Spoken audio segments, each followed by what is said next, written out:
જય હિન્દ મારા ખાખીના યોદ્ધાઓ. આજે યુવરાજ જાડેજાની ટ્વીટ આવી ગઈ છે. જોઈએ શું કહે છે આમાં. પીએસઆઈ કોન્સ્ટેબલ ભરતી અંગે અપડેટ. ભરતી બોર્ડ દ્વારા કોન્સ્ટેબલ અને પીએસઆઈ બંનેના પરિણામ સત્વરે આપી શકે તે માટેના તડામાર પ્રયાસો ચાલી રહ્યા છે. કોન્સ્ટેબલના પરિણામ સંદર્ભે 15 ઓગસ્ટના 12 કોન્સ્ટેબલ ઉમેદવારોના ડોક્યુમેન્ટ વેરિફિકેશન માટેનો કાર્યક્રમ જાહેર થઈ શકે છે. જગ્યાના 2 ગણા ઉમેદવારોને બોલાવશે, એટલે કે 12,000 લેવાના છે તો 24,000 લોકોને બોલાવશે. તેના થોડા દિવસો બાદ કોન્સ્ટેબલનું પરિણામ જાહેર થશે, ફાઇનલ મેરિટ લિસ્ટ. યુવરાજસિંહ કહે છે કે તેમના અંગત અનુભવ અને અભિપ્રાય સોશિયલ મીડિયામાં વાયરલ મેરિટ અનુમાન કરતાં ઊંચું મેરિટ રહી શકે છે. બની શકે કે સોશિયલ મીડિયાના અનુમાન પ્રમાણે કદાચ તમારું ડીબી લિસ્ટમાં નામ આવે, પરંતુ ફાઇનલ મેરિટ યાદીમાં તો શક્યતા ખૂબ ઓછી.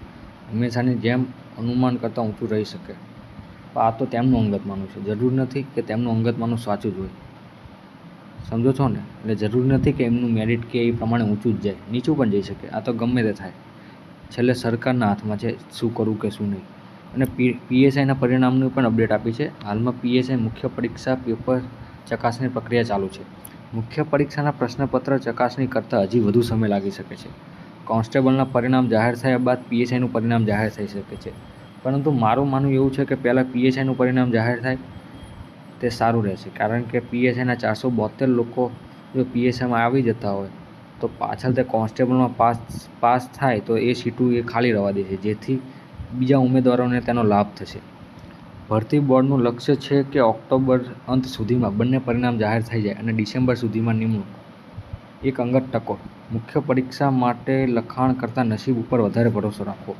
એમસીક્યુમાં સારો સ્કોર હશે અને ડિસ્ક્રિપ્ટિવમાં પેપર ચેકરની ચાક અડક હશે તો ફાઇનલ મેરિટ પસંદગી યાદીમાં લકી ડ્રો તરીકે નામ આવી શકે. ઓબ્જેક્ટિવ પેપરનો સ્કોર વધારે મહત્ત્વ ધરાવે છે. કોઈ એક પરિણામના ભરોસે બેસી ન રહેવું. આવનારા દિવસોમાં બીજી અન્ય ભરતી પણ આવવાની છે, તેના ઉપર ધ્યાન કેન્દ્રિત કરવું વધારે હિતાવહ રહેશે. આમ જોતાં લાગી રહ્યું છે કે ટૂંક સમયમાં હવે કોન્સ્ટેબલનું ડીવીનું લિસ્ટ આવશે.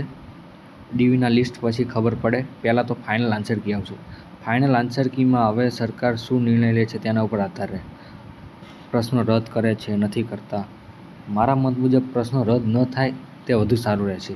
તો જેને 110, 115 ઉપર હોય તો એનો ચાન્સ બની શકે. પરંતુ જો પ્રશ્નો રદ થાય અને બધાને 10-10 માર્ક આપી દે તો એમાં ઓલરેડી જેને પ્રશ્નો સાચા હોય તેને એનું નુકસાન જશે અને ઉપરથી તે રેસમાં પાછો ધકેલાશે. અને જે લોકો પાર્ટ એમાં થોડાક માર્ક્સ માટે નપાસ થતા હોય અને પાર્ટ બીમાં જેને ઝાઝા માર્ક થતા હોય તેમને એનો ફાયદો થશે. જેથી જેમ છે તેમનું એમ રહે અને જે લોકોને ઓછા માર્ક થાય છે તે આગળની ભરતીની તૈયારી કરી શકે.